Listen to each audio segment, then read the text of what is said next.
So, ladies and gentlemen, good evening and welcome to a new edition of the international reunions of the Familia cultural magazine in the Romanian city of Oradea, a cultural magazine that through its newest edition and management became one of the most dynamic Romanian media factors within the Romanian cultural media today, and therefore we considered as appropriate to put those series of the series of literary programs, respectively the international reunions and the literary saloons, under the auspices of this exceptional cultural magazine. I would like to remind all of you that it is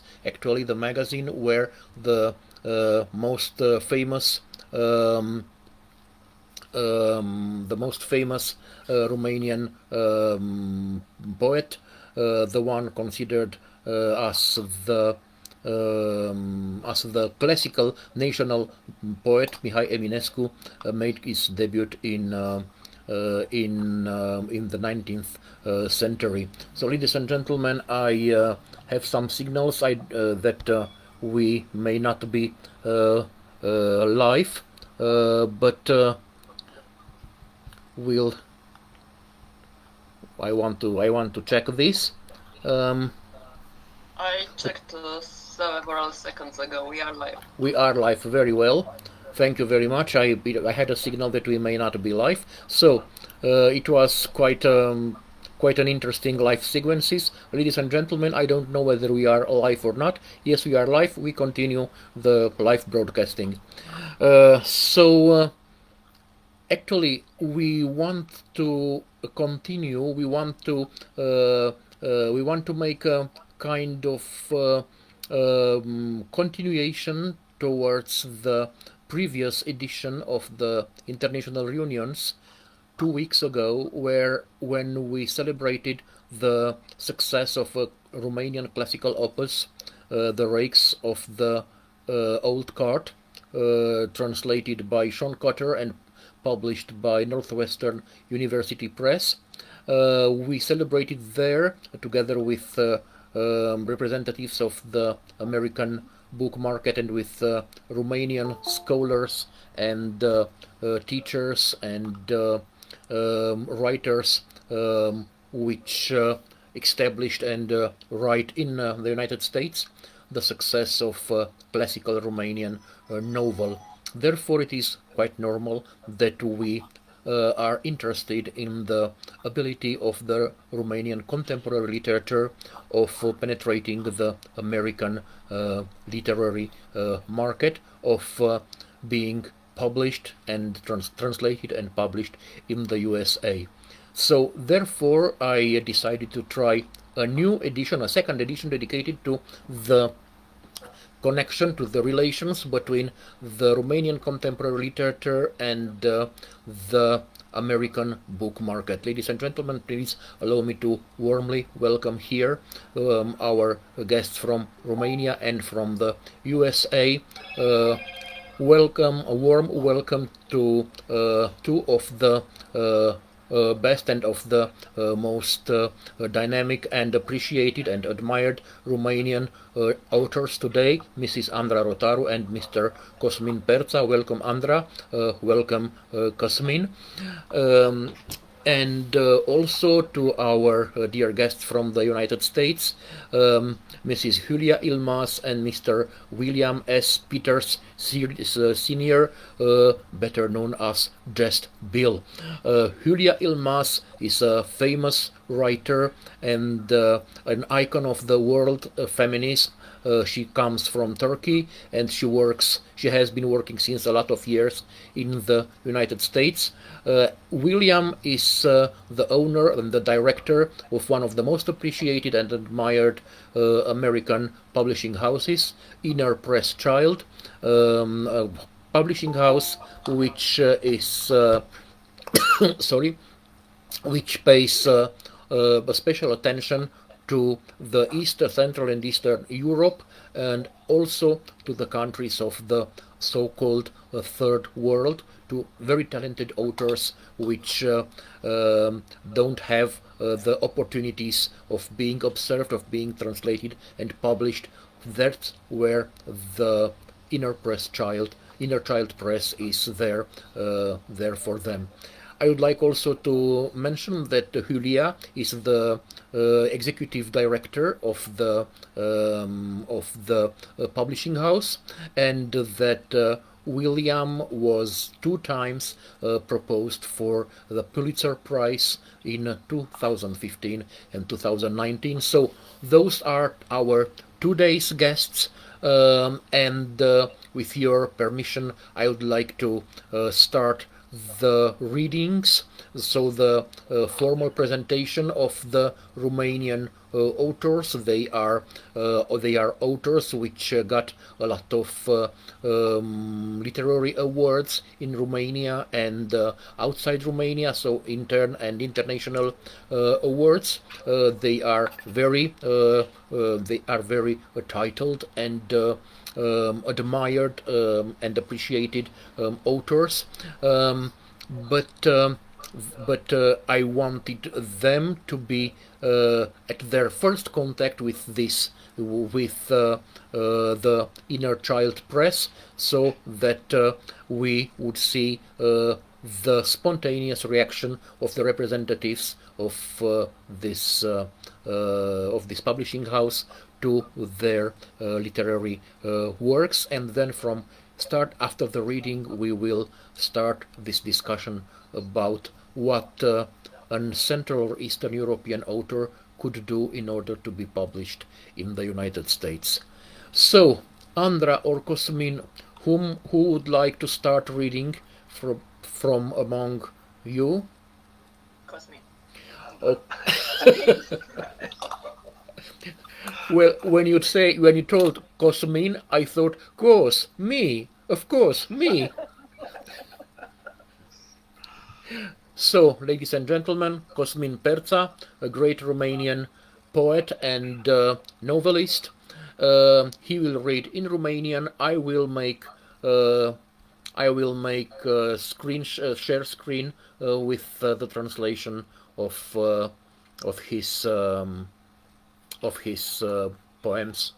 So, Cosmin, please start. I will make the screen share in between. Welcome here, and thank you very much for being with us today. Thank you for inviting us. Thank you. It's really nice meeting you all. And I'll read a few poems. You said it should be like 15 minutes?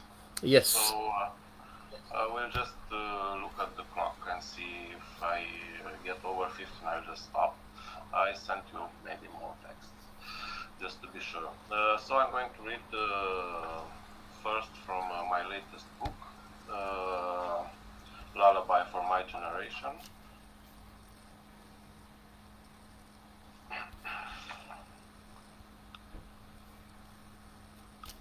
Acesta e Superman. Acesta este cuvântul de sfătare, integru, perpendicular. Aceasta este istoria. Aceasta este memoria. Acesta este falsul și uzul de fals.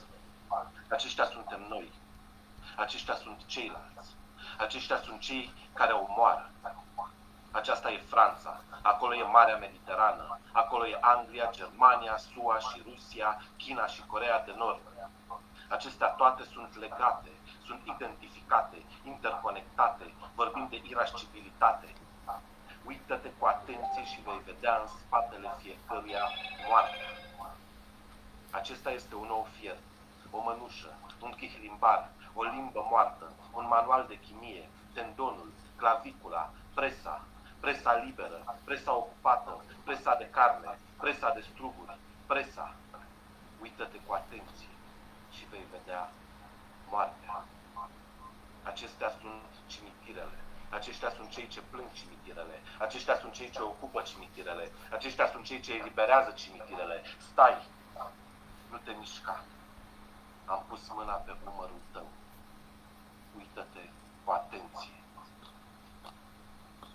Aproape în fiecare zi citesc o știre despre apocalipsă, despre cutremure, uragane, războaie, criză, maltratări de copii. Însă toată această înscenare, toată această lume colcăitoare care își revarsă puroiul și ura în mintea mea, nu fac altceva decât să mă convingă și mai tare că a mânca un măr și a învia sunt de fapt lucruri apropiate.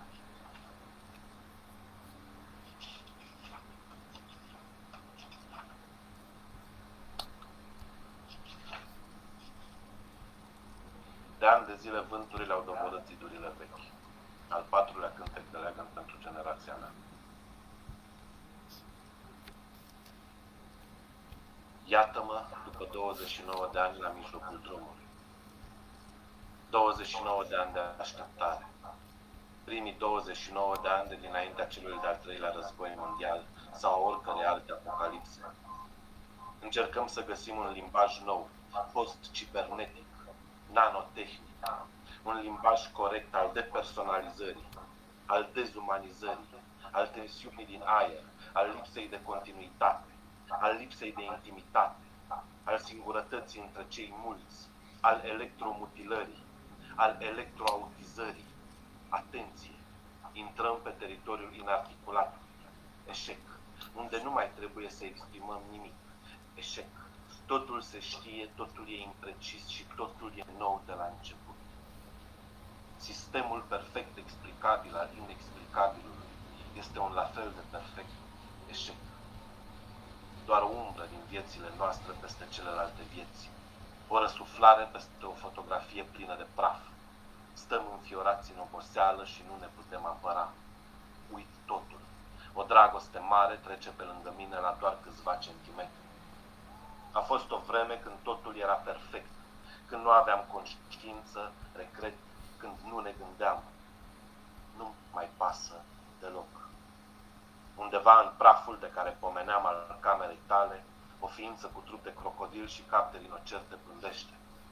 Pășește încet pe cresie, pe foi, pe covor, pe parchet și-și mișcă feroce cornul. Tandu, la geam se adună mari păsări negre ciucure. Trebuie să pleci singur, cu inima ușoară și rozalie, la braț cu soția ta moartă. Tot înainte, din trecut în trecut, din viață în viață, fără vreo țintă, la braț cu moartea, soția ta. Am stat și m-am gândit în zăpadă. Nu m-am gândit la nimic. M-am rostogolit în zăpadă. Greoi, mult mai greoi decât în alți ani. Aveam cândva o saltea într-o cameră goală. E o prostie să pierdem și ce avem cu adevărat. A mai rămas doar cenușa din soarele acesta teribil.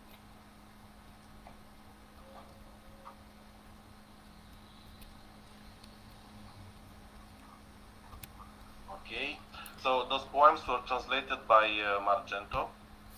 Margento is a Romanian Canadian poet who lives in Canada and also lived in the USA and taught in the USA. And the next I'm going to read some poems that aren't in the book, are newer poems, and they were translated by Andrew Davidson. Andrew Davidson, it's an American who lives in Bucharest, and he's also a poet, a very good one, in fact, and he started writing in Romanian, and that seems excellent. So Romanian, little by little, starts becoming an international language. Of course. Post-ludiu pandemic. Nimic nu s-a clintit în cerul acesta de gheață carbonică, inima mea. Aceeași lume mizeră, aceeași vară torită, munți de peturi peste o vegetație timidă. Ne umplem rezervoarele cu petrol să căutăm izbăvirea. Ne așternem la drum, sute și mii de kilometri de ceață înainte, fără nicio siguranță, fără niciun viitor.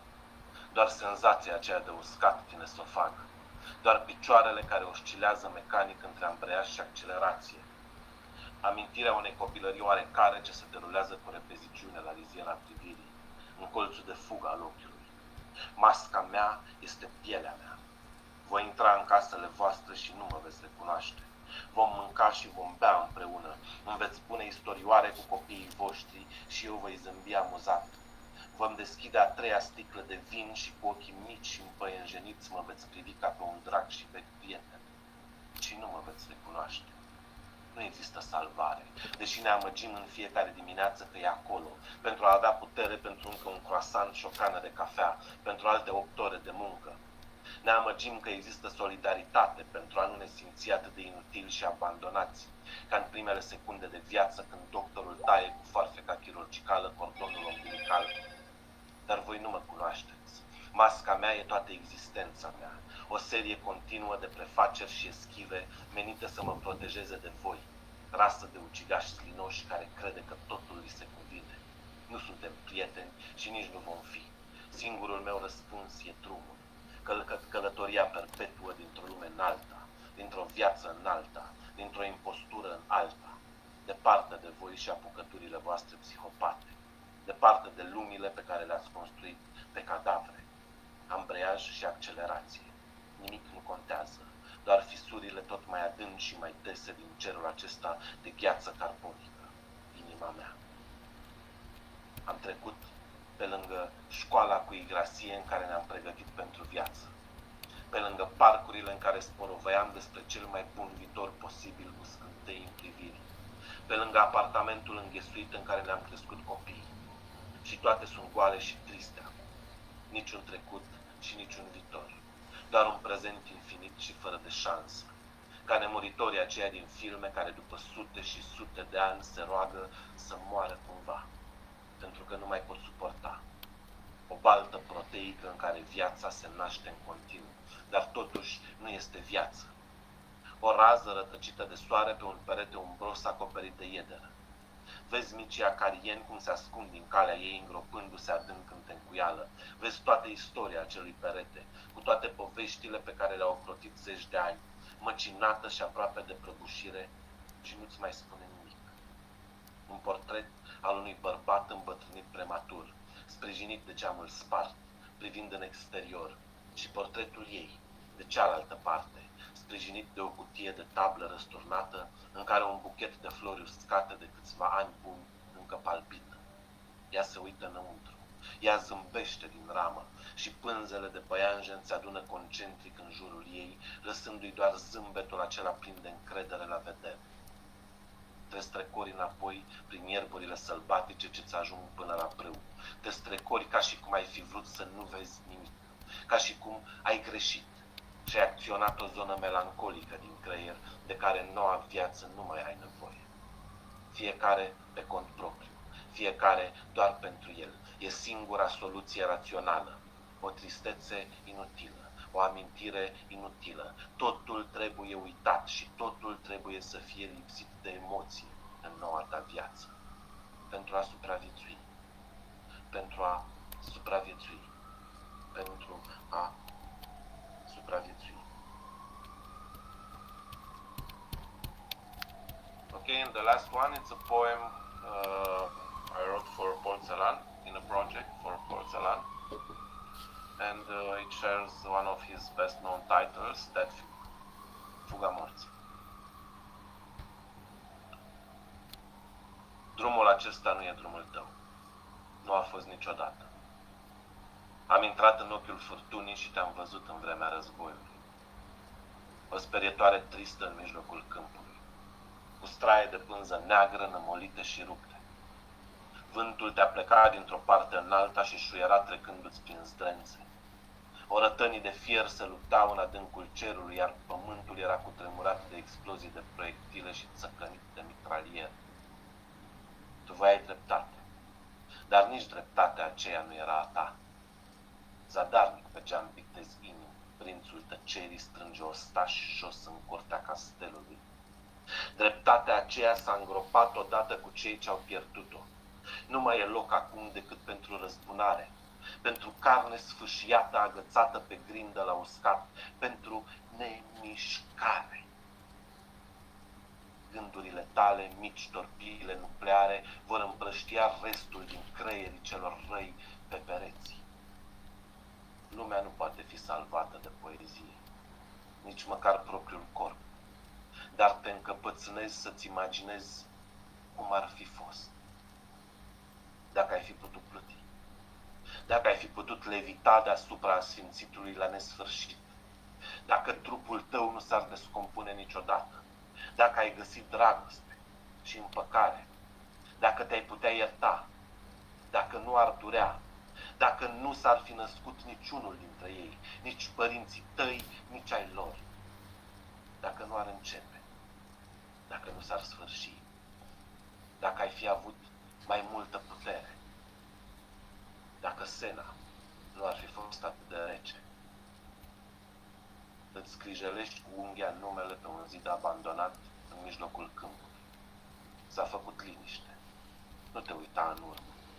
Toate cele necesare uitării pândesc în spatele tău.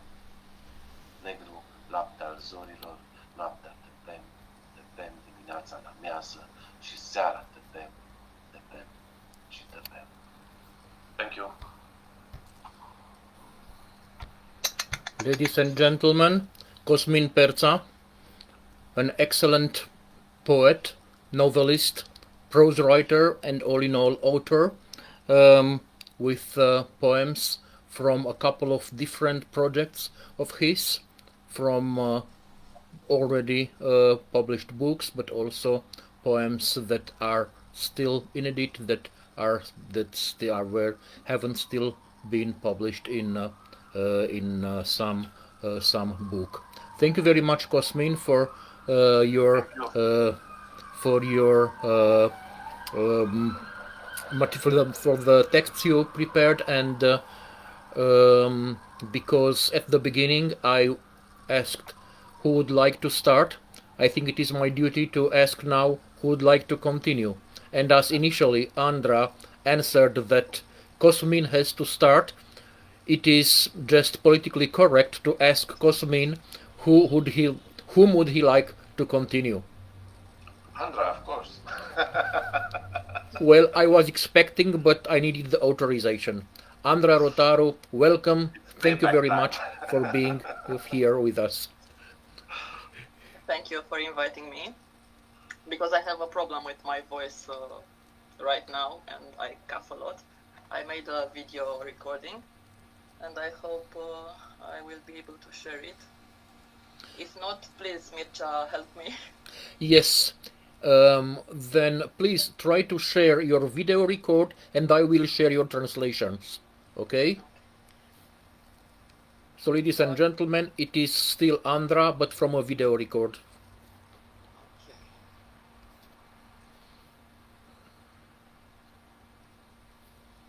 Is it okay? We Just black for now. Okay, I will try again. push the play. I think I can do this just with the whole screen, so maybe the translations will be lost, I don't know. Try do it, and I will try to alternate your video with the translations. But the main is that your video record works. Okay. Now is okay? No, we can't see you. I mean, we do see you, but we don't see your video record.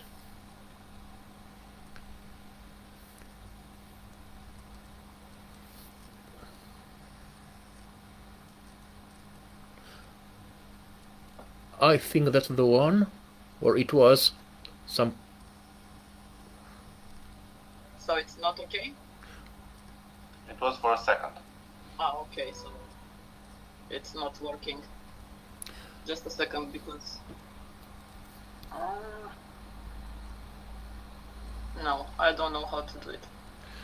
Okay, I will try to play the video myself. Hope it will work.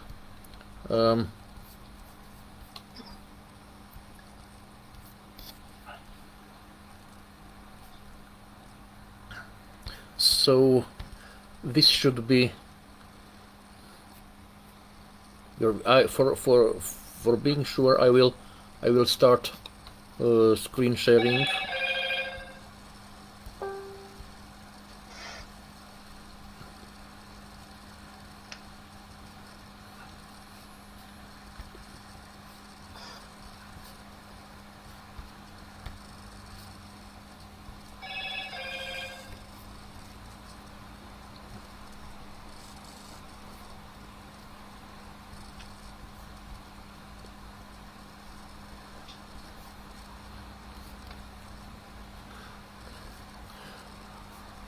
Well, something went wrong. I mean, it's your video just doesn't start.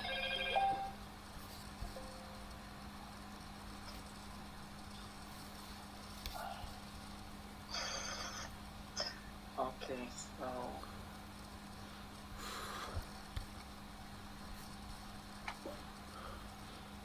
I mean, I tried to open it with VLC Play, with Wind. yeah, seems like it started.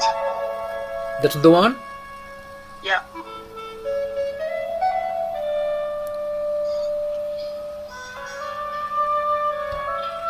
Disciplinarea corpului, eliberarea mișcării. Vântul nu poate să abată decât ce e în calea lui. Corpurile sunt corpuri. Nu mai influențează emoțional, le ajută să se definească. Unul se mișcă, altul nu. Cum fac un corp să se miște? Îl pun în calea vântului. Confruntarea limbajului gestual cu cel verbal. Creier. Morfologia sa. Animal uman. Polimorfie. Mișcarea. Această enigmă rămasă astfel de la începuturi. Existența regulilor constituie un obstacol în calea inovației. Nici un pic de aer, nici un pic de spațiu. O închisoare prost sterilizată. Beznă, boală și miasme. Rezultatele concepțiilor aflate la originea tuturor pașilor. Demersul 1. Distanța dintre două elemente alăturate, identice, ale unui sistem tehnic, măsurată în direcția în care se repetă elementele. Demersul 2. Rezultatul e o urmare, o consecință, un efect. Demersul 3. Concepții. Înțelegere, interpretarea fenomenelor pe baza unui sistem de idei, mod de a concepe ceva. Experiența corpului sub influența vântului, exprimarea în cuvinte a sa. De-a lungul timpului, o istorie a vântului prea puțin distinctă de-a limbajului sub influența corpului. Imaginile care îi influențau inspirația erau câriașul firat din fundul curții de la Liveni, apoi casa cu curtea și pomii de la Mihăileni, precum și jocurile copiilor din stradă, la care privea de după gard.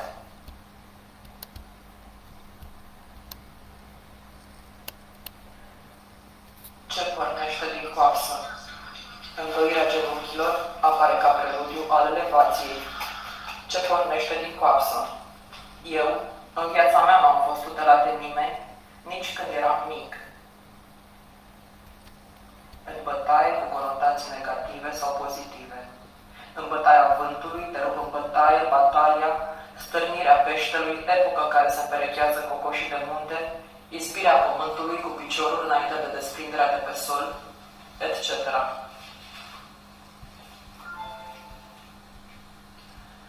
Reducea toate variantele la o singură posibilitate, cea inevitabilă. Te uită cum joacă găina, stai găină că te tai. Crescendo, tremolo, martelato, flagioletto, pianissimo. Încă din 1669, Raoul Feuer propune prima notație coregrafică. Ea constă în descrierea schematică a pașilor, a direcției mersului și a succesiunii figurilor. Nu există indicații asupra mișcărilor de brațe sau a părții de sus a corpului. Aurora, o vedevă bătrână care locuiește cu andrelele, o măsură de 2 pe 4. Se trece treptat la un vals fermecător în 3 pe 4. Pauză. Strigă de durere. Aurora sugerează. 8 măsuri de 4 pe 4 foarte largi. Aurora începe să danseze și amețește. Lumea e nebunită. Aurora se învârte pe loc, ca și cum ar fi ciupită o tarantulă, prăbușindu-se brusc.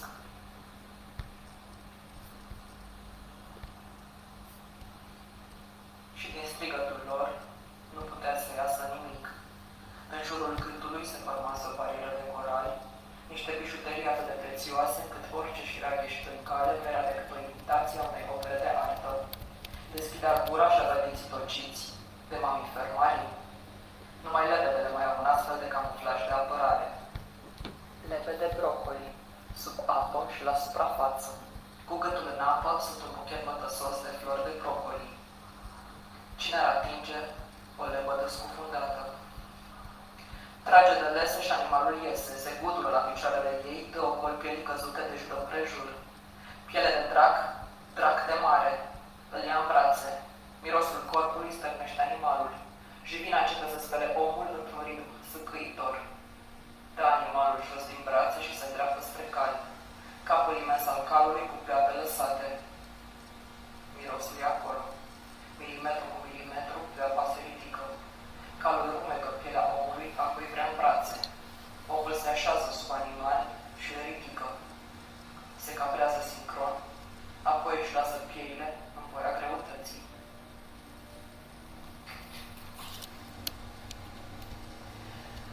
Se acordă mai puțin atenție picioarelor și mai multă grijă brațelor. Arta gestului este înghesuită trei margini prea strânte pentru a produce efecte mărețe. Ceea ce va pierde la nivelul picioarelor se va regăsi la nivelul brațelor. Corpul nu mai este o cale de evadare a sufletului, ci dimpotrivă se adună în jurul acestuia. Ce n-aș vrea eu să pot să zbor, să văd cu ochii mei lucruri ascunse sub pământ. Ce ajută un om să fie în zbor? Aer. Amestec de gaze care alcătuiește straturile inferioare ale atmosferei și care este absolut necesar vietăților aerobe. Sub pământ, memoria conține fiecare gest. Momentan, ne limităm la întâmplări cu pământ. Strângeți nopii de obor, vinul dulce în dulcior, tra-la-la-la, la-la-la-la, rapsodia din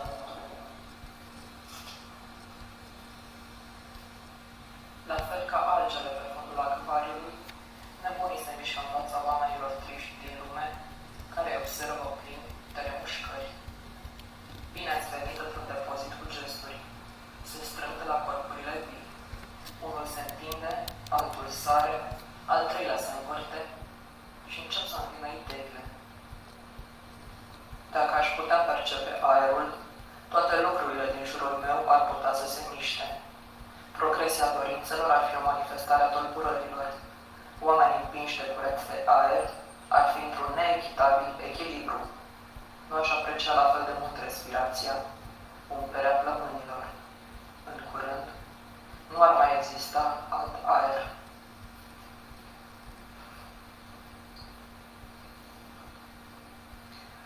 Lucrurile frecvente cu care se confruntă. Speră să întâlnească noutatea adevărată, care fiind noutate odată, va continua să fie așa întotdeauna. Putem regăsi continuitatea timpului numai în romanele unei epoci în care timpul nu părea stabil, dar nici nu exploda încă o epocă ce a durat aproximativ 100 de ani și cu asta basta. Somonul înnoată. Examinarea întrebărilor evoluționiste înseamnă să examinezi ce înseamnă o înotătoare. Reacția animală fundamentală este senzația. Orașul ăsta fără miros și lipsit de oameni. Starea de amețeală când îi poți privi. Intru și ies. Fiecare dintre cavități poartă o posibilă reunire cu un trup. Umplerea sau deversarea, constricția și distrugerea. E inutil să cer un răspuns acestui trecut. În familie, copiii sunt pregătiți emoțional pentru viață. În familie, noi am fost abuzați emoțional pentru viață. Ne frecăm la tâmple cu seul întărit. Ne frecăm la tâmple. Ai curaj? Neîncrederea în tine e bazarul. Orașul ăsta scoate nici netrecutul. Mama iese din groapă și fiica intră în ea.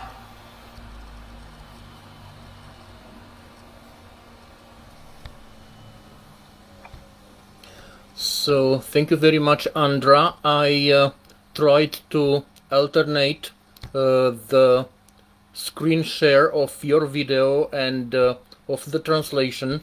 Please allow me to also screen the last page of the translation, the only part of it that I didn't manage to screen for the our viewers which don't speak Romanian. So this is the last part of the last wonderful poem that that Andra read this within this video. I will stop sharing now and okay. So I apologize for this technical improvisation, but we needed to see also the video. By the way, a very inspired editing of the video, an excellent montage and very sensitive one, and in the same time also the translation for the ones not speaking Romanian. Thank you very much, Andra, for this initiative, and in the same time for this not only technical but also physical effort, because I understood you are a little bit ill. We keep fingers crossed for you to get right as to get well and sound as soon as possible.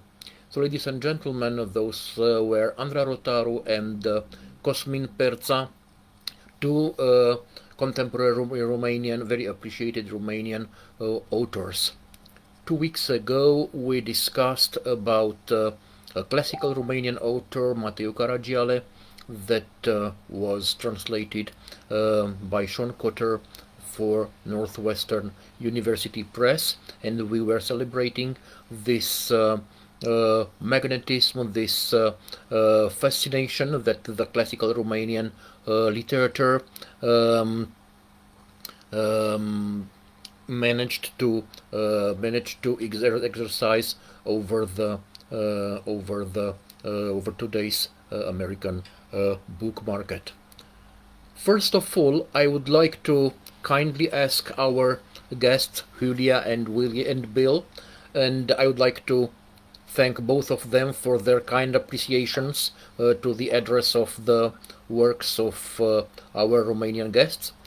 I know that Inner Child Press is very much preoccupied and pays strong attention to the literature of the Central and Eastern Europe, to the Arabic literatures, to the Indian literature, all in all to literature of countries which are not so easily available and which usually it is not possible to read or to publish or to see to any corner.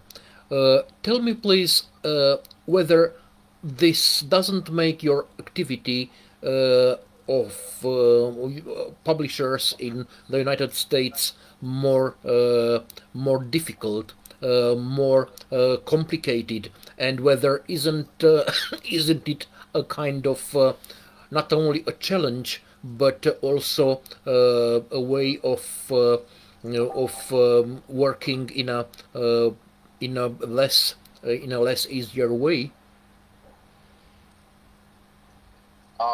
Well, I'm going to start off, and then Julia can pick it up with a finer nuance as to what the challenges are.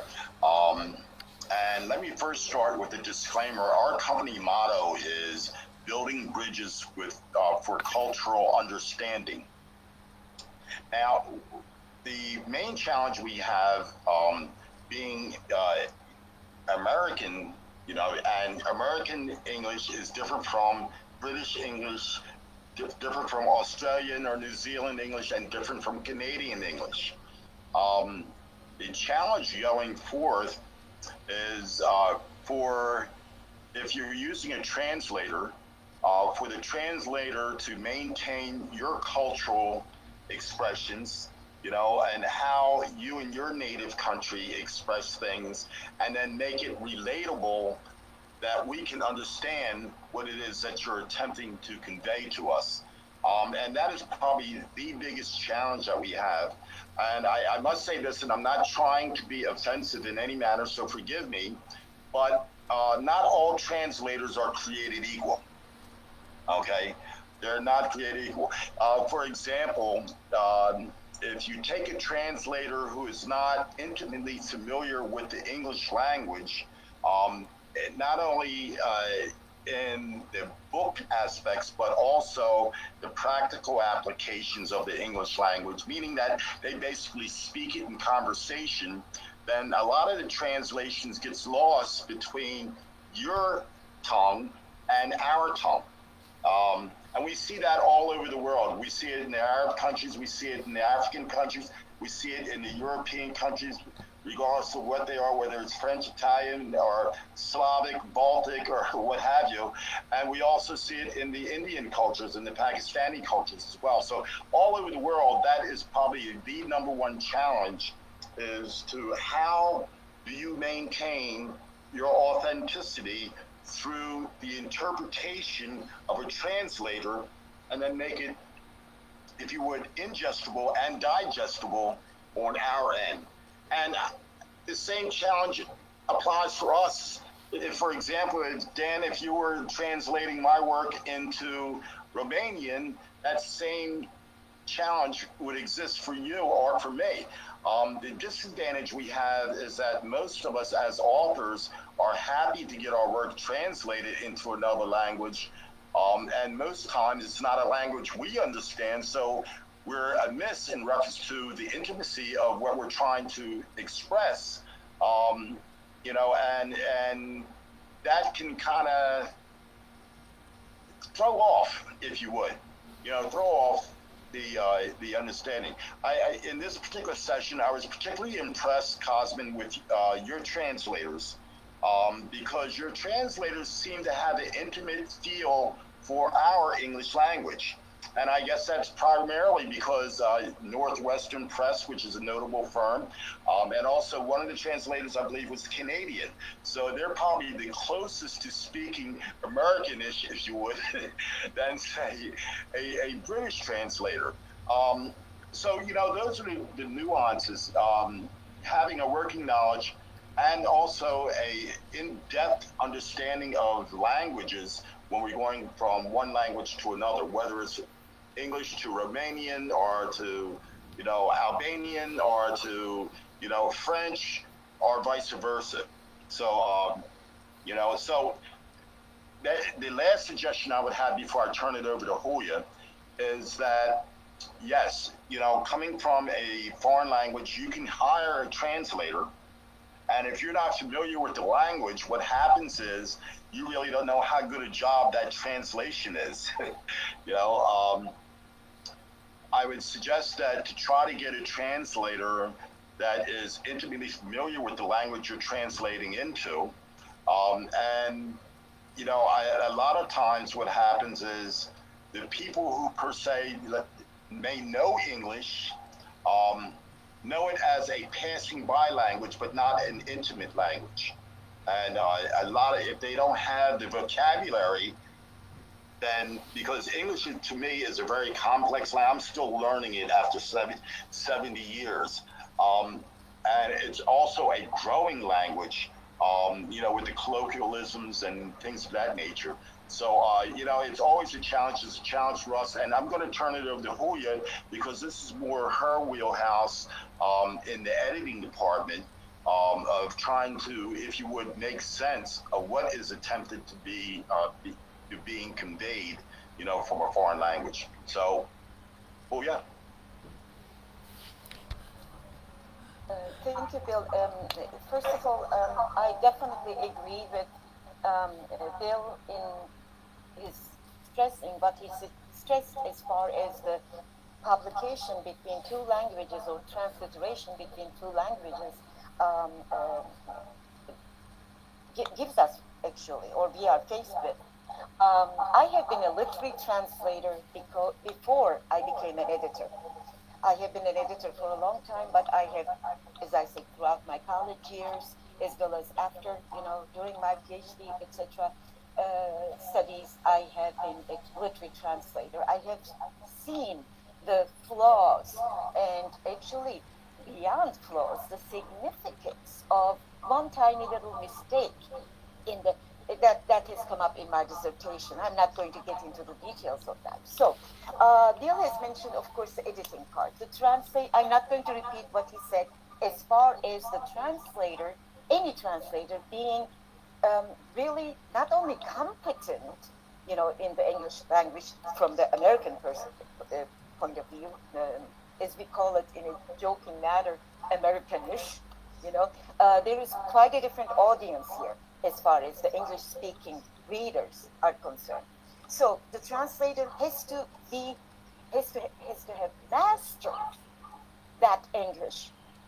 Call it dialect, or call it the particular segment of the English language at large, but that's not enough.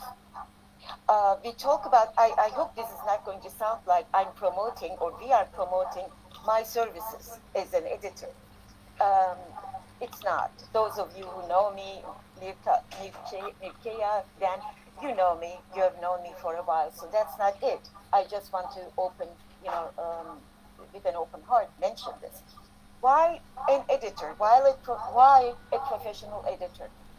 Imagine this. We are talking about the Romanian language, and I mentioned to Cosmin, I wrote it in as a comment, that I immediately connected to his poetry. Why? I have no knowledge of the Romanian language whatsoever. I recognized a few words while you were reading, Cosmin. And by the way, why am I singling out Cosmin? Andra, please forgive me, because Mirkeya has provided me with Cosmin's poems. And I read them before our session, and I listened to Cosmin to you while you were reading. So for someone as clueless as I was with regard to the Romanian language, I, of course, could connect to your poetry, only through the bridging of the translator. And I have to say, excellent translation. And I hope I'm qualified to say that, because I have been a literary translator. And I dream still that I will translate that book, from Turkish to English, or German to English, or in any direction. So editor, I started out saying that I'm sorry I'm monopolizing this discussion, but editing, as I mentioned, the translator's mastery of the English language for the American readers, that's a must. But then comes the editor. The editor has to be, why did I mention the term or stress the term professional, not just proofreading, oh, here is a comma missing, here is a extra space, let's get rid of it. No, nothing as far as surface editing. That editor has to be able to connect with the translator, as well as if the translator is good, excellent, as well as with the author, the author's authenticity. It's a feel you develop actually after a while. You read, and you try to understand the translation, of course. Try to understand what the author could have meant, and then the communication means have to be open between the translator and the editor, as well as the author, so that the communication could circle around. Otherwise, how is an editor going to know? So that's critical. So that brings me also back to our publishing companies, Dill's publishing company. That's his baby. Inner Child Press's, motto, building bridges for cultural understanding. I see literary translation purely as bridging between cultures. And cultures I take in two parts, or two different characteristics. One, the author's culture, the writing culture of the author, writing style, and the message, as well as the culture at large, his or her culture at large. What are we gaining insight into? So it's a big responsibility. Translating something is responsible, but the editor also. if I may, um, one of the things I always said to myself that poetry itself is spiritual in its expression. And I want to go back to Andra for a second, and because I've heard your poetry before, and I was blessed to hear it in another session that we had. And one of the things is, I think that Julia strives for, and I do as well when I'm reading, is to get the feel for who this poet is and where they're expressing from, whether it's from their head, their heart, their soul, or whatever you want to claim it to be. Tell you a quick little story. I told this a few times. Back in 2018, I was in Macedonia, in Strumica, and I had an opportunity to go to the Playhouse in the square, and Dan, you might know what I'm talking about. And I was given a tour in the Playhouse where they were practicing a play. Now, I don't speak Macedonian, I don't speak Albanian or anything remotely close, but I got the feel for what was transpiring in the rehearsal, and it became emotional for me, and I think, regardless of language, there's a language that's spoken underneath the physical language, and that's what's coming from you, from within. And if we are doing our job as editors and publishers and translators, in an adequate manner, that energy is conveyed to the hearer or the reader of your word. And the reason I stress that is because, one misstep of a word can ruin the whole context of what is intended to be being said.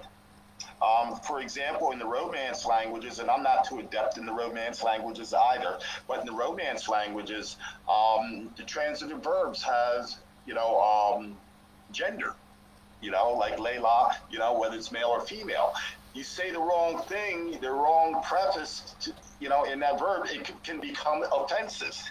And I'm sure, because Julia explains that to me about Turkish and German, and I'm sure that exists in all languages, that, there are certain words that can be used in context, and certain words, if used out of context, become offensive. So I think that's one of the things that, a good team working for the person that's trying to get the work translated into another language. And I must stress, and we've run across this many times, I must stress that the initial translator has to be willing sometimes to listen, as we have to be willing to listen to them as well. Because not all translators, sometimes we run into translators that have these huge egos, and they're right all the time, so these are just a handful of nuances and challenges that we faced on our end, and it's reflective of the author, whether the author understands it or not. Because someone reads the author's work and says, wow, I'm not impressed with his work, where it could have been, in essence, the editor, the translator, and there's so many other steps that, brings that work, not necessarily to market, but to the ears, eyes, and heart of the reader, But, one thing in reference to today's presentation that I received that spirit I spoke of earlier through the reading, of the work of Cosmin and Andra as well. And maybe one day we'll get lucky enough to hear Dan recite some of his poetry as well. Well, thank you. This is very kind of you, but for now I'm here only as the host, and this is already quite an honor for me. Thank you very much for your very clearly and logically exposed opinions, dear Julia and Bill. And if I may allow myself to try a kind of synthesis of your meanings, of your opinions, so you put very much accent on the aesthetic dimension of the text, and on the quality of the translation, on the quality of the editing work, and and that very strong correspondence between the feeling of the author, of the editor, and of the translator, which of course has to be prepared to translate not only into one language but into the way that language is spoken in different regions, in different dialects, in different contexts, and this is of course very important. And concerning this, before asking you another question about different criteria from the ones you mentioned until now, I would like to kindly ask Andra and Cosmin to let us know what about their translations into different foreign languages besides English, including English, of course, but, well, let's say, including English talked in different regions of the world. What about their cooperation with their translators? What about this chain that Julia and Bill mentioned, author, translator, editor? What about your personal experiences about cooperating with your translators and editors and publishers in different countries?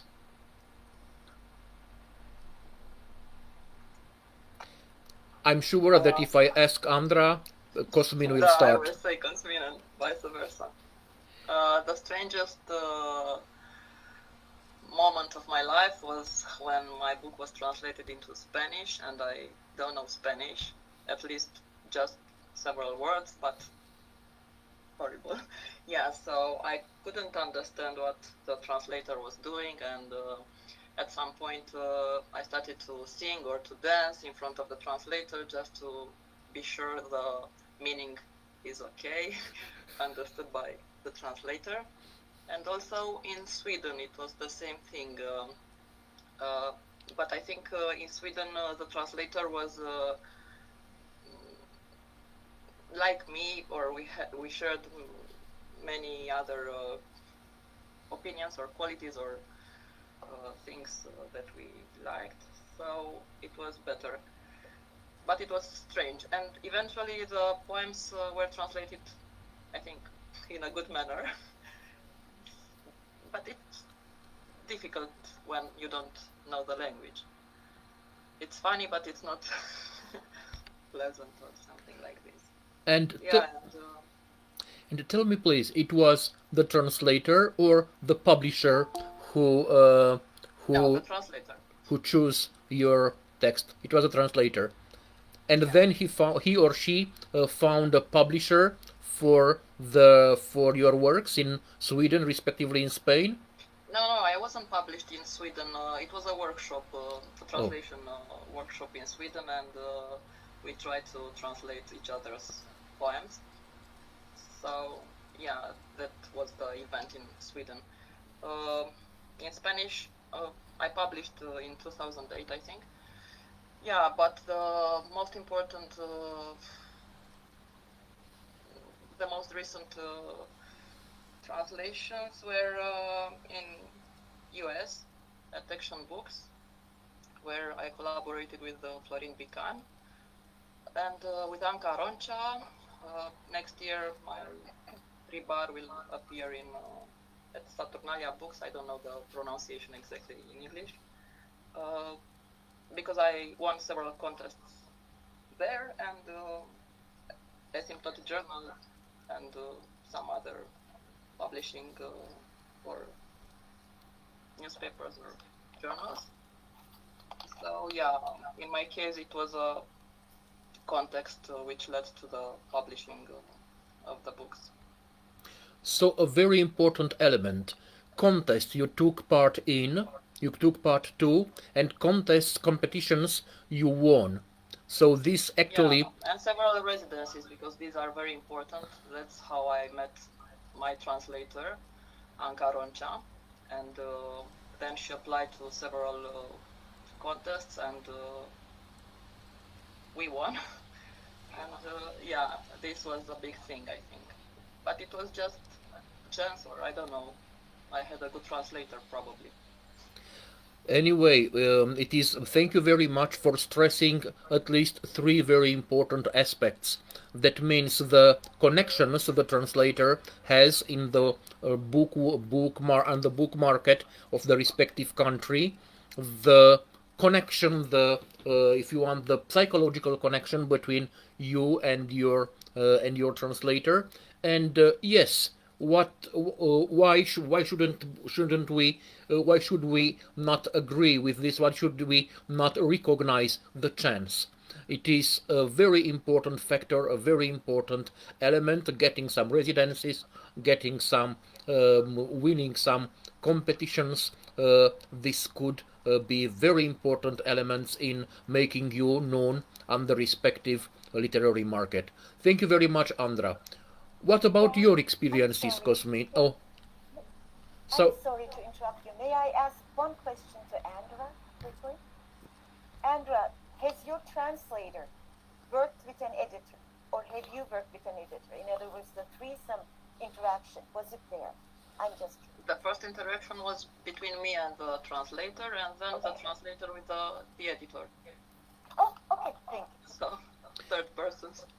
an excellent question, a very important question. Thank you very much, Filia. Yes, a very important question. It is whether author meets the publisher first, or whether the translator has contacts among the world of publishers. Thank you very much for putting this on the right measure, and thank you, Andra, for precising this. Cosmin, what about your experience? If I may say, I agree with Andra. To work with a translator that you develop a relationship with, and hopefully that they're open-minded. Because just to say this, we worked on a volume in Arabic translation, and this person was a collection of short stories, used 4 or 5 different translators. And the range was from good to, oh my God, you know. So you know, in the end run is to have a competent editor in the market that you're going into, to try to read through and work with your translator to come to a clear understanding as to what it is the author is attempting to say, and the context of the content as well.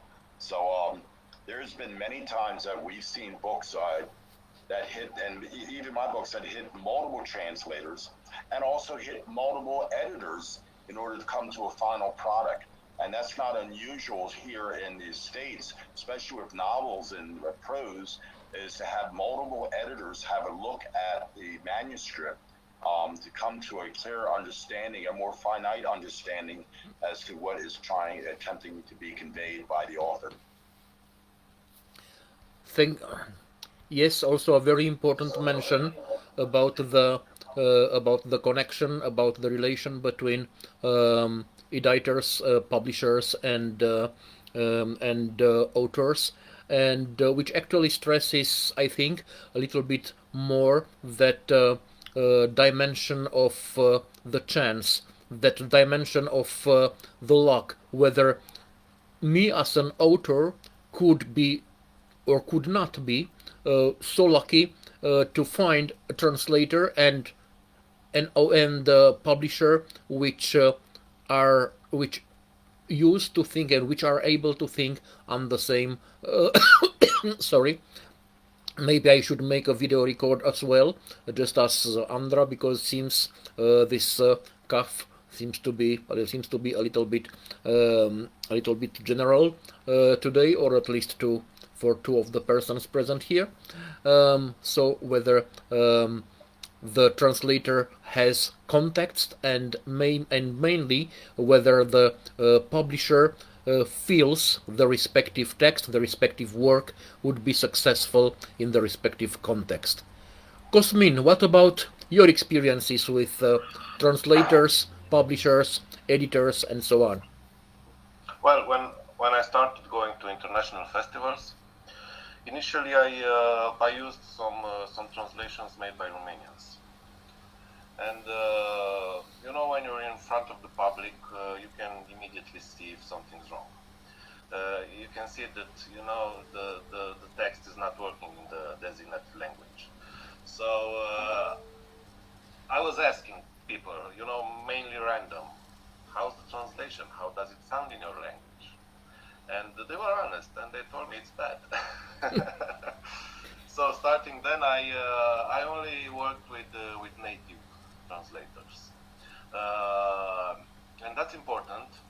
As William and Julia already said, it's really really important. And I would always prefer to work with a native translator, even if he speaks poor Romanian.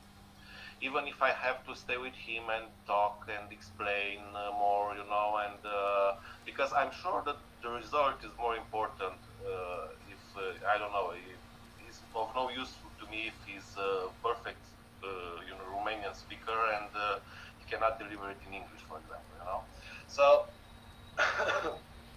I think that's the basis of being appreciated, of being known, of transmitting your message, of making your poetics known outside. Finding a good translator, and always a good translator. I don't know if always. Let's not generalize, but in most of the cases, a good translator is a native one. So that's the key. And I also used to work as an editor for many years, and I had friends, poets from abroad, and even a poet from Macedonia. You just mentioned that, William, and a very good poet from Macedonia. And he sent me a book translated in Romanian, and I read it, and I said it's a very bad translation. It was a translation made by someone from Macedonia who knew Romanian, and I said, okay, but that's not the way to do it. Even if it's harder to find, I don't know, Romanian who knows Macedonian or Serbian, it's better to wait, it's better to look for it. Then I could make your poems, starting from that bad translation, me as an editor, I could make your poems sound good in Romanian, but it would be some different poems. It would be other poems. It won't be your poems. So, it's better to wait for the right translator. Okay, translators. And what about editors? What about publishers? Do you know them directly or through your translators? Well, it depends. Some of them I've met through my translators. People who liked my texts, wanted to translate them. And after that, they were in hunting for an editor, search him and convince him, and most of them managed to do that. But I also had a few surprises with editors that read my poems or my prose in some magazines in their language, in their country, and they approached me directly, not through a translator, So it can work either way. It's just luck. Well, I was very impressed by your story with your Hungarian translator, whom you had never seen at that moment, and he only saw your poems, he liked them, and he decided, okay, I have to translate them. And as far as I know, he translated a lot of your poems, and it was you had already a couple of dozens of poems translated into Hungarian, and you hadn't still met your translator into Hungarian. But we repair that in the near future. Oh, so you still don't know yourself? Sorry? You still don't know your translator into Hungarian? No, I still don't know him. I mean, I know him, I've spoken to him, but through messages and things like this, never met face to face. So, ladies and gentlemen, I think this is an item, this is a subject for a novel, an author which is translated and excellently translated by a very good translator who is also able to publish him into the respective country, but they don't know each other, they haven't met each other really. Well, to be totally honest, I know not even a bit of Hungarian, so who knows what he's translated there? Maybe they are his own texts, you know. He's just using me as a pretext. Well, it is always your humor, Cosmin. But as we know very well, those translations have been um, confirmed by excellent translators, which we both know, like Attila Balázs or Sándor Halmosi, and so they confirmed those are really really very good translations. And just as an element of picturesque, because Bill was trying to challenge with challenge me with reading my own poems. I'm not going to read today. I'm not. I'm here only as the moderator, as the host. But only I wanted to mention also a little bit of a strange aspect. You may know that I'm writing in Czech, which is not so strange. I mean, people choosing a different language of expression for their works. Andrew Davidson, for instance, chose Romanian for expressing his very strong and very strong poetical field. But my translator into Romanian is, first of all, I'm not myself. It's not myself. I mean, I don't translate myself into any other language because I wouldn't be objective. But my translator into Romanian is a Czech that speaks very well Romanian, and that knows me very well and knows what I wanted to say, so it is much more effective for me to correct 2 or 3 genitives in the respective final form, than instead of trying to explain someone who doesn't know me so well what I wanted to say in the respective text. Only this also, if you want, as a bit of a picturesque element concerning the connection between an author and her or his translator.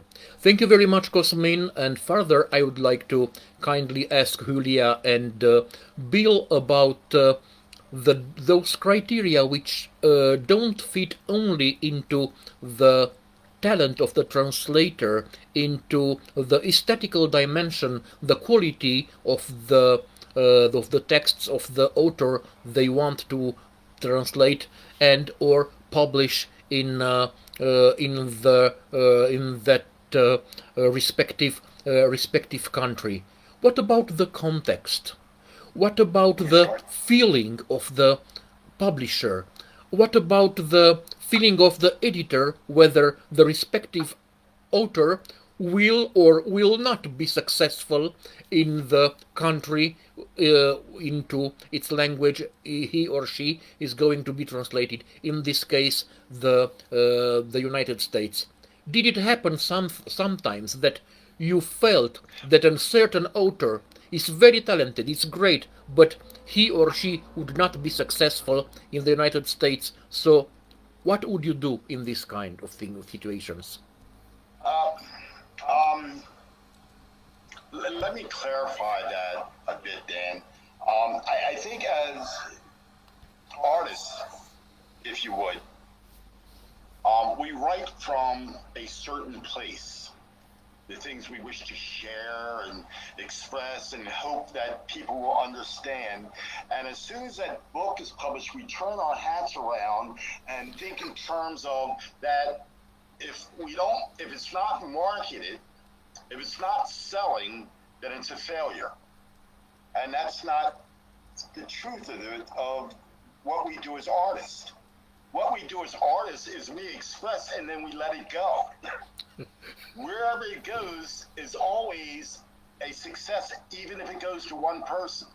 And I tell this story about William Ernest Henley, who lived in the 1700s, and he wrote the poem Invictus. One of the lines that we've heard in Invictus was, "I am the captain of my own ship." There was a gentleman who was in prison for 27 years, and he read this poem every day for 27 years. His name was Nelson Mandela. what I'm getting at is that they didn't even know each other. Okay, but one guy read another guy's poem, and this one guy was able to have influence over 4 or 5 billion people. You know, that poem Invictus was a part of his character and how he shaped his whole persona. So all that to say is that, and I'm sure you've experienced this as well, where someone comes to you years later and says, you know, you wrote that poem back in 19 whatever, whatever, and it changed my life, or it influenced me, or it changed the way I'm thinking. That is a success. First of all, the greatest success is just getting it out on paper. That's a success. So I think that we put too much emphasis on selling. Of course, to sell 1 million books would be great. I'd love that. But one thing I cannot do is stop writing. So when I think in terms of the parameters, if you want to be successful in marketing, then write a self-help book. People buy those. Poetry, not much. But the main thing is, as a poet, I want to be read. I want to be considered. I want to share what it is I have to say, and hopefully someone understand or identify with it, or clap maybe, or whatever. But the most important thing is that I got it out. I don't know if that addressed your question, but I just had to get that out because we put too much emphasis on the wrong things. Once the artist has finished painting, all of a sudden it doesn't mean anything anymore unless it sells. So when we consider parameters, and who you can speak to this a little bit more, first of all, let me say we're basically a subsidy publisher where the author participates in the cost of the production of the book. We do also give out scholarship if we find something or an individual that is writing something that we feel is significant. So we're kind of a hodgepodge of a publisher, so to speak. We do quite a number of anthologies, which I meant to mention. October the 1st, we're opening for our 6th volume of World Healing, World Peace, which is issued every other year. And again, it's cultural understanding, building those bridges of understanding. Many times, an author from a foreign land has nuances that we do not wish to touch because they're culturally important to them. And even though we may not understand it on this side, it's important on the other side. And this is where Familia probably can step in, because that's part of the struggle on her end, is trying to maintain the authenticity of the voice, so we can get it to publishing. Familia, you want to talk on that? Dan, I took your, thank you, Bill. Actually, you prepared, certain things for me. Dan, I took your question to be, actually, your question on an ethical level, as well as literary critique, excuse me. What do I mean by that? Ideally speaking, an editor, a professional editor should be able to assess, evaluate a manuscript, but also through an assessment as far as its readership audience. That's what you're talking about. That's ideally one of the tasks. What does happen in our specific case? Just like Bill said, a hodgepodge, did you say? Subsidy publisher. So what happens? We receive a lot of manuscripts translated from from non-English languages. So the process of assessing a manuscript's value, forgive me for saying that as if I'm looking down on the writers, pretty much gets lost in the process. That's when the ethics come into place. Thank you, Dan. You understand what I didn't formulate it very clearly, but what does it mean? Okay, here I receive a manuscript translated from Arabic. We had one, remember, Bill, that was quite complicated for us. It was a challenge beyond my expectations or my wildest nightmares. Not that the author or the poet was poorly really crafting her art, her or his art. Not at all. But the translations were just horrifyingly off base. So, what do I do as a professional editor? Do I write out a review, or do I make an assessment, again, a professional assessment, and say, the readership is not going to really like this, right? So anyway, there could be so many examples. All I want to emphasize is the ideology behind at least my editorial efforts, at the same time, the reality. Ideology, reality. In other words, I don't come up front to Bill and say, we cannot publish this. A few times, actually, I said, Bill, you will remember, I said, did we promise? Did you promise? Is it a scholarship? Is it what? We had our questions. So this happens still along the way. But as I said, I have to put that hat, the literary critic's hat, aside, realistically speaking, and then just have my editors, hats, editorial hats here, and say, okay, I'm not going to be the judge of it. I'm going to let the readers in the United States decide. And, I got to say that sometimes we are biased because we're human as well. So if we receive a manuscript that has been translated, and there's a lot of, if I would, mistakes, like the difference between an and a, the difference between within and in, and the use of prepositions properly used, and applying the right prepositions. And you see this throughout the manuscript. We being human, we get frustrated as well. And then we go back to the translator, and, like I said, some translators have egos, and they're right. Like I said, I'm 7 years old. I'm still trying to learn the English language because it's growing, it's expanding, as I'm sure every language on the earth expands with colloquialisms, newfound and developed words, and what have you. But utilized out of context makes it very, very difficult. And then if we don't have a working communication between all parties involved, that makes it that much more difficult. A lot of times translators are not accessible. A lot of times authors are the worst ones. We're so slow in responding to things at times. Not all authors, but quite a bit of authors are slow in responding. So it's work of love, and I got to say that about us. For us, it is a work of love. It takes more patience than we realize at times to be able to navigate through some of these manuscripts.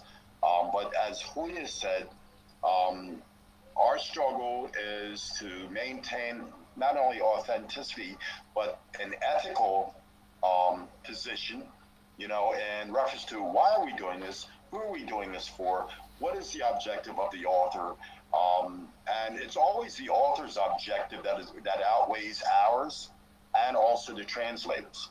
What is the author's objective? Because it's their creation, and spiritually, if we can get it on our end, that's the biggest challenge and the biggest battle fought right there, because from there, if all parties are cooperative, we can, pretty much achieve, a palatable, offering to the public at large. Thank you very much. And actually, starting from here, oh, sorry, please, Julia. Dan, I would like to add something to this, just very briefly, to speak to your question, your initial question. We might have Thank you. away from it a little bit. I have been living in the United States since 1980. I have been living and working, and I have been an editor for several decades, actually throughout my college years. But this is what I have concluded. The American readership, in my view, maybe that is my Turkish bias, is very spoiled. Bill, would you attest to that? Very spoiled. They want like the A's, the N's, the excessive article use or the lack of article use. I am too. I am very picky. But And we're the arrogant. reader, Americans are very smart. And we're very arrogant. You know, Convenient readers. I mean, we go to somebody else's country. We do not attempt to speak their language. You know, we want everybody to understand English. You know, so you know the American diaspora is a very arrogant one. But let me say this because I thought about this earlier. I think as an author, one of the things that a lot of authors do not do is identify who their readership is. You know, and I think that's very, very important. You know, if you're writing something spiritual, then, you know, direct it towards that spiritual market. Don't direct it towards kids 17 to 22 and expect them to understand, embrace it, and buy your books. We need to identify who our audience is, and then make sure that we cater to that particular audience. If we cross over and expand beyond that, that's a bonus. But I think a lot of authors do not, especially in poetry, but because poetry is so eclectic, you know, and eccentric. But you know, to identify, you know, who it is that we, you know, are targeting as our readership. Thank you very much for mentioning this. That actually this helps me very much in my next question. I wanted to address our author guests, but actually it has been already half formulated by Julia and you. So, Andra, Cosmin, what about if there is some expectation from the part of the editor, of the publisher, of the reader, which could raise your chances to be published or translated and or published in a certain country? Would you say yes? Would you agree with those expectations? Would you adapt your literature to the expectations of the respective how Wilhelm Bill put it, readership or community of publishers or editors, in order to raise your chances to be translated and published there, because it is a very fine, a very small boundary, a very fragile boundary between between the expectations of the ones which are supposedly the potential readers of a certain author, and what they are expecting from him or her, and what himself or herself, the author, is expecting from his or her own personality. In short, would you consider a compromise to adapt your literature to the expectations of a certain audience, of a publisher, of a group of readers? I believe that being little, so when we were childs, and after that we had to listen to our parents and all of that, and also because of the communism, and because being a writer means that the chances to adapt to a society or to jobs or to whatever is kind of difficult, because you have some other sensibilities and things like that. After a while, at some point, you will say, just stop. This is how I am, and I can do things just the way I think. Or so no, I don't think so. Thank you very Well, much. I worked as an editor for many years, so I was buying books, buying rights, of course, not books. And when you buy rights from different languages, they usually send you the original and also the English translation, mainly American translation. And so I got to see that most, near all of them, of the rights I bought were different in the English translation. I mean, they were shorter. Most of them, they had fragments cut out, fragments added, meanings changed, even names changed. And I asked myself, why? Why is this happening? And after that, I understood that there's a kind of a policy for the American publishers to do that, trying to adapt the text to their market, of course, for financial reasons. I can get that. As for poetry, but even for novel, me as an author, I think that if what they are trying to cut or reduce or change has a meaning for the American audience, I should insist that it stays there. But if it doesn't has a meaning for them, if it's only, I don't know, something that refers to, our little world, and it would only be understood in some kind of context, well, I think it's not a compromise. I think it's wise to let it out, because it's just as in any other text, when you have something that you have a good text and you have something that you don't understand and it drags it down. So even if in your own language it works and it has a meaning, if it doesn't have a meaning there, you should let it go. So that's my opinion. Thank you very much. I don't know, change it in a way. Thank you very much, Cosmin. Yes, it is true. It happens not only in the United States, but it is the most notorious case. And it is true that um, publishers or potential publishers of different books adapt them to the taste, to the expectations of their audience, of their potential readers. Sorry, and I remember one of the classical cases in the 80s. It was when French novels, in order to be translated, the most stylish French novels in the 70s and in the 80s, in order to be translated to English and published in the United States, they usually were twice or even three times bigger, thicker than initially, because those feelings, those tensions, emotional tensions, the French culture used to solve in a half of a page, the American reader needed 5 pages or 3 pages in order to develop and to build the same feeling. Thank you very much, ladies and gentlemen. I think it was quite an interesting and spanning discussion debate for today. A real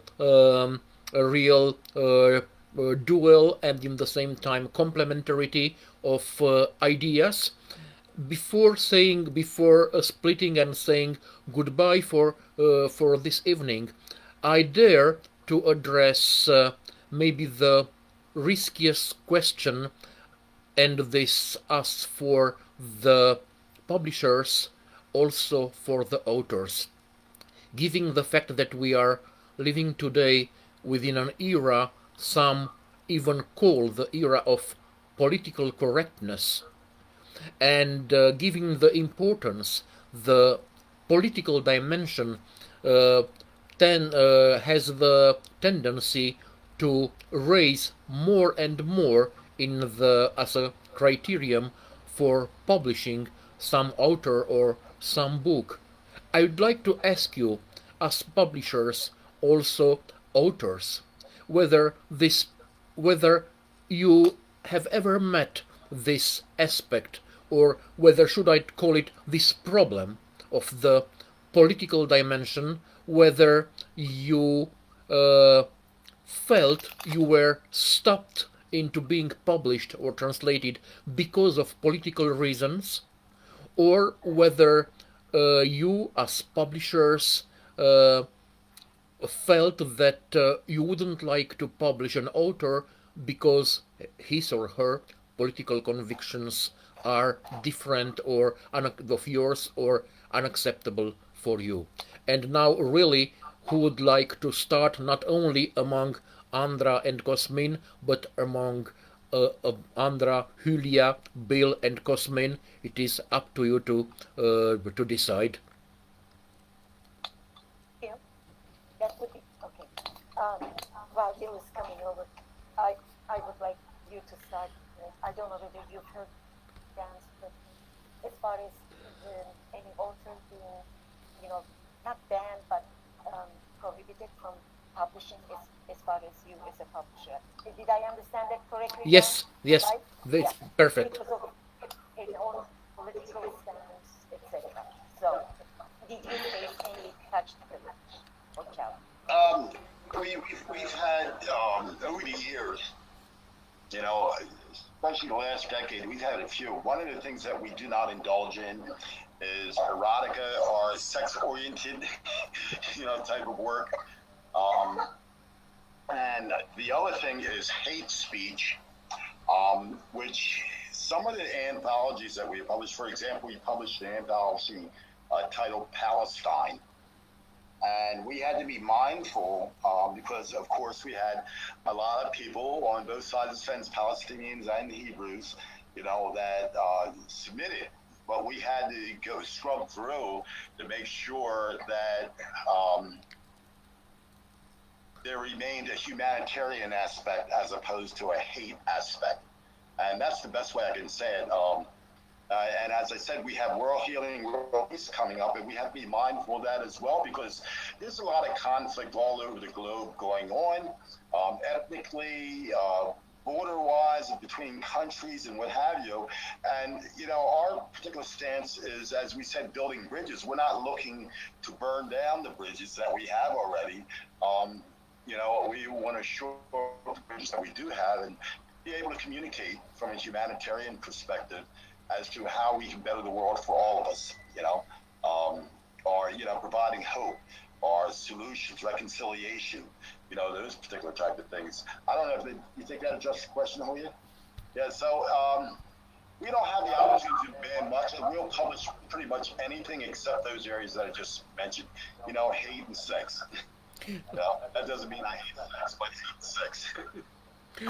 Okay, thank you very much. What about you, Julia? Would you like to add something? Yes, I would. This will be a follow-up to Cosmin's, argument or stance as far as compromise. Is it a compromise if an author does this? Bill has addressed the publishing issue. That's why I really wanted him to talk first about the Palestinian anthology or World Going World Peace. But what I want to take us to is really something very important that Cosmin mentioned. I hope I'm not butchering your name while I'm pronouncing it, but it is really, I wish I had the power or we had that kind of a publishing house for me to be able to say to any author, to write to any author, please stay away from what you said, Cosmin, stay away from any culturally specific innuendos. Unless you are world famous, everybody will understand your footnotes, etc. Do not explain your poetry or your prose, your fiction. So that's very important. Again, that brings me, why did I say it now? It's a little bit out of line here, but that would be a banning point for me. I would tell that author, whatever big ego he or she has, say, please stay away from the specific native language references and little points. Eliminate them, filter them, so that if you want to have a global audience. So that goes for the people, if I can connect it to that, who write erotica or hate. That's not going to work. Obviously, stay away from it. If I may say, I remember I'm going back to Kosovo in 2015, and Faradine, the common friend of Dan and my own, others may know him, But Faradine, in his poetry festival, had allotted each poet 10 minutes, to present. And, we poets are very vain at times. And the poets would get up and spend 8, 9 minutes talking about themselves or their poem and what have you. And then they would wind up, spending 14, 15 minutes, adding their poem into it, encroaching upon everybody else's time, which made it, a very difficult affair. But the Minister of Culture, Rex Hotepi, got up and he said this. He said, if you have to spend that much time, if you have to spend time explaining your poem, that means you did not do a good job writing it. I thought about that. That stuck with me all these years. And, one of the things that I further, extrapolated from that comment was that one of the beautiful things about poetry is that it is interpretive. I can't count the times that I've written a poem from this perspective of me, and someone comes the perspective out of left field or from another city, that enlightens me because they saw something that I did not see in my writing of the poem. So that's a gift that readers can give back to us, thereby broadening our perspectives as well. So I agree with Julia. Cultural references sometimes can be difficult, but also sometimes they can become quaint. For example, if Andre wrote a poem about the children of Romania, that allows me to peek behind that veil and also find some commonality between the children of Romania and the children of New Jersey.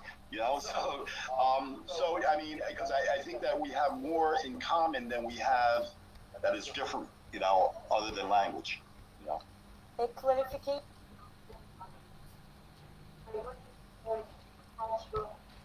Mm-hmm. Yeah. Yeah. Your mic is off, Julia. Open your mic, Julia. I'm sorry. Okay. A clarification on my behalf is in order. I said to Bill's, presentation, but I wasn't referring to the cultural, references. That's nothing to be against. Actually, it is not only quaint; it's really informative, educational. But this is what I'm picturing. And Andra and Cosmin write their poetry or prose, and then they throw in all kinds of words in Romanian or in their other, non-English language. That is a major turnoff for the reader. That's what I'm referring to. And that's why I said if somebody is world famous, then there will be footnotes explaining, like, I can say that only in Turkish, dost. What does that mean? But I'm using it in my poetry.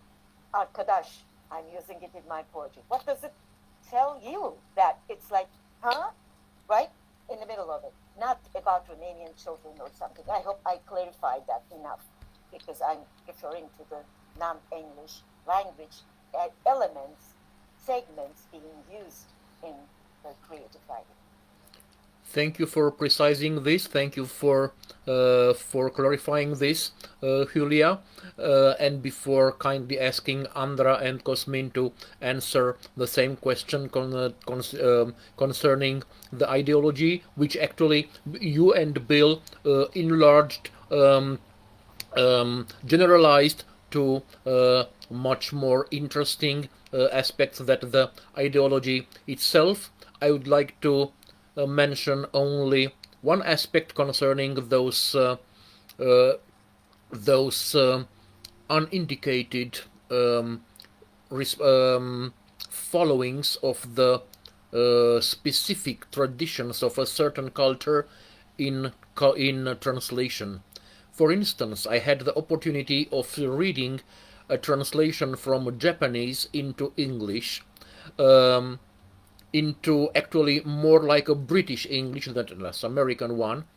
It was actually a very conscious and a very minutious translator, but which did not understand that the traditions in the Japanese culture and in the American culture are completely different. For instance, if I'm talking now, if I wouldn't know Bill and I would talk to him like Mr. Peters, in Japanese I would have to use the third person. Is Mr. Peters considering that this and that? The respective translator translated all this into English. Therefore, instead of talking like this between two normal people, I would I would talk at the third person with him, and he would answer me. I don't know, but maybe Mr. Duta could explain me this from his perspective. So it is very true. It is really important that the not only that the language, both of the languages, the source language and the seal language are very well known by the translator, but also that he or she knows the cultural differences between the respective countries. Now, Andra, Cosmin, what about this ideological dimension or criterion from your perspective as authors? Did you ever meet this? Did you ever have problems because of this?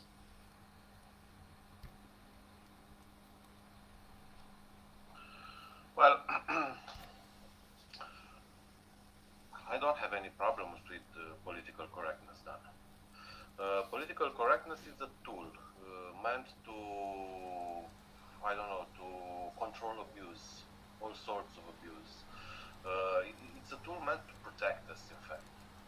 But as any ideological tool, it can very quickly escalate and become extremist, and from protective tool can become, I don't know, very critical, but not even more, it can become censorship. So it all depends on who's using it, and for what is using it. So I don't think that political correctness should, interfere with literary work that deep. I think when we're talking literature, at least that's what I'm doing. I'm not taking into consideration political correctness, but common sense. That's what I look for, common sense and aesthetical. I don't know if it's working aesthetically and it has a message, and that message is not hate or is not extremist, and it's within the common sense. I think I can acknowledge that literary work, and after that I see if it's good or bad, if it's working or not for me. I think that's the way we should approach literary works. And no, I never had any problems. Mostly because even if I write social poetry, not only social poetry but also social poetry, I kind of, I'm not an extremist. I kind of go into that area of common sense. So no one had any problem with my text yet. Who knows in the future? Well, let us never lose hope. Okay. Thank you very much, Cosmin. Andra? Yeah, at some point I used several quotations from different books, and I can't remember exactly what it was about, but my translator said to me that we need to get out of that quotation because in US means something else. I don't know how, because the author was also from US. So that was kind of strange for me, but I trusted her because she knows better the context and everything in US. Yeah, and I don't write social poetry or with civic implications. I probably write better about musicians or painters or yeah, and I like to dissociate the political things from writing, from my writing, or I don't know. I would like to be more involved in this kind of civic things or other reality things, but it's not my structure, so I cannot be something else, but I am. Right. Yeah. Thank you very much. Actually, it was maybe the most picturesque, um, challenge I have ever met in this concern was that in a poem I was talking about those poor girls on the street, and I was reproached that as a man I am not allowed to talk about it because I am talking from the perspective of the exploiter.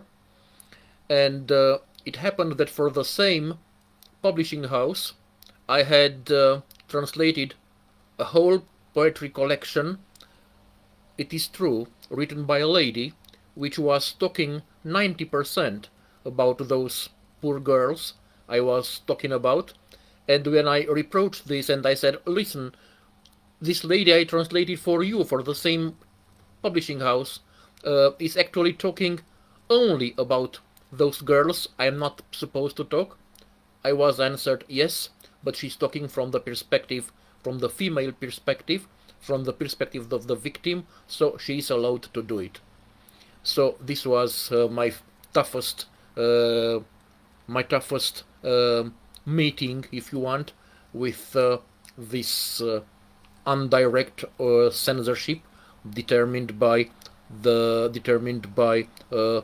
today's tendencies of what Kosmin was calling the censorship tendencies of the political of this actually initially a protection tool, what was supposed to be the political correctness.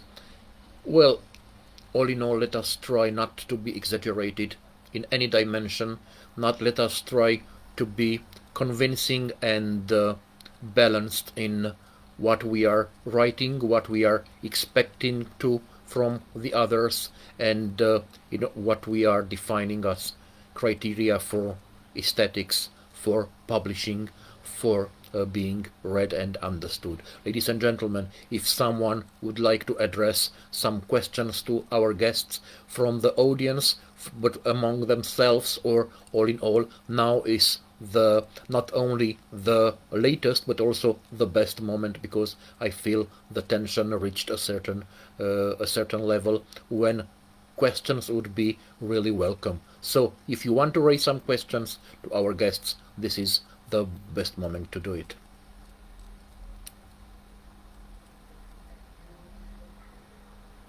Five, 4, 3, 2. Well, ladies and gentlemen, I take it as a no. Thank you very much for being with us.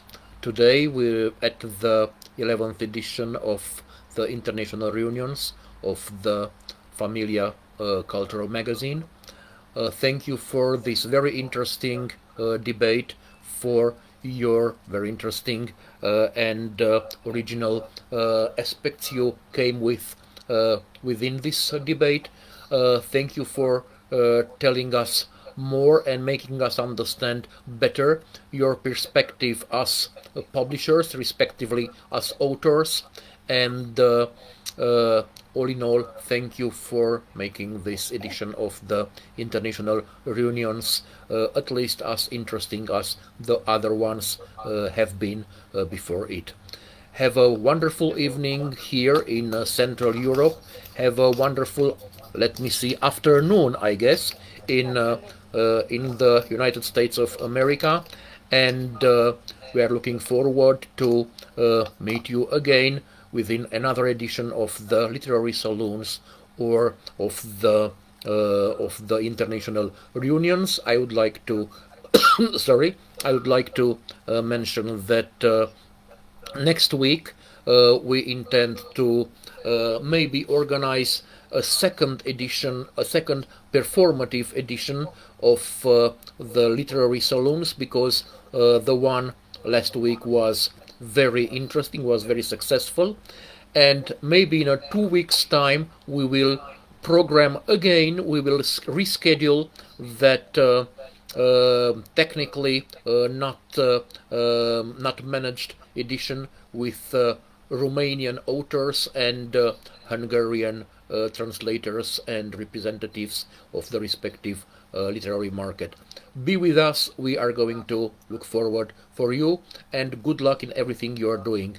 All the best from Romania. All the best from from Familia cultural magazine. All the best from Mircea Danduță. Goodbye. All the best. Bye bye.